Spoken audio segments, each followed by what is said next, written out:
আসসালামু আলাইকুম রহমতুল্লাহি ওবরাকাতু। প্রিয় ভিউয়ার্স, আজকে খুবই ইম্পর্টেন্ট একটা বিষয় শেয়ার করব, সেটি হচ্ছে রাতের ঘুম। আমরা অনেকেই বছরের পর বছর, মাসের পর মাস কিংবা বছরের পর বছর আমরা ফ্রিল্যান্সিং যারা করে এসেছি বিগত বছরগুলোতে, দেখা যায় আমরা রাতে কাজ করি আর দিনে আমরা শুয়ে থাকি। হ্যাঁ, টাকা ইনকাম করা যায়, মাশাআল্লাহ।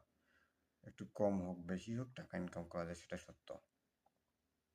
কিন্তু বিষয় এটা না, বিষয় হচ্ছে গিয়ে আপনি কতদিন পারবেন রাতে ঘুম থেকে উঠে কাজ করে সকালে ঘুমাবেন, সারাদিন ঘুমাবেন। এই যে রুটিনটা, এই রুটিনের কারণে আপনার মস্তিষ্ক একদিন ড্যামেজ হয়ে যাবে।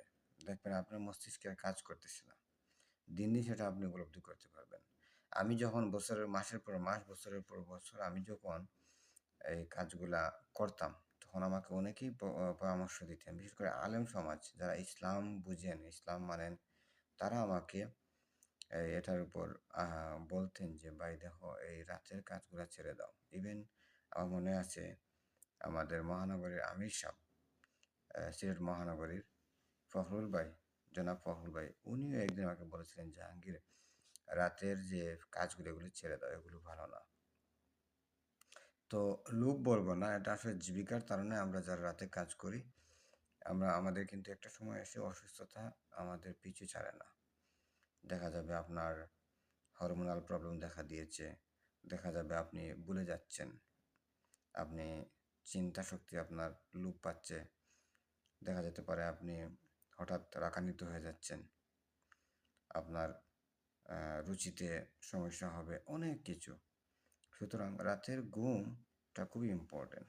যদি পারা যায় তাড়াতাড়ি ঘুমানো, ফজরের টাইমে উঠে ফজরের নামাজ পড়া, তাহাজ্জুদ পড়া, সেটা খুবই ভালো। সামান্য ২ টাকার জন্য আমরা রাতে আমরা না ঘুমিয়ে যে ক্ষতিটা আমাদের করেছি, যারা আমরা ফ্রিল্যান্সার, তারা একমাত্র ফ্রিল্যান্সাররা ৩৫-৪০ বছর কিংবা এরপরে বার্ধক্যে আসা না পর্যন্ত সেটা কেউ বুঝতে পারবে না। ইয়াং এজে হয়তো অনেকেই বুঝে যাবে, কিন্তু বুঝতে পারবে না। কিন্তু বার্ধক্য আসলেই সে বুঝতে পারবে যে রাতে না ঘুমিয়ে কতটা ক্ষতি করেছে। সুতরাং আপনারা চেষ্টা করবেন, রিজিকের মালিক আল্লাহ, চেষ্টা করবেন রিজিকটা যেন দিনে হয় এবং সকালে হয়, সকাল থেকে দুপুর পর্যন্ত। এটাই যথেষ্ট, এত বেশি কাজ করতে হয় না।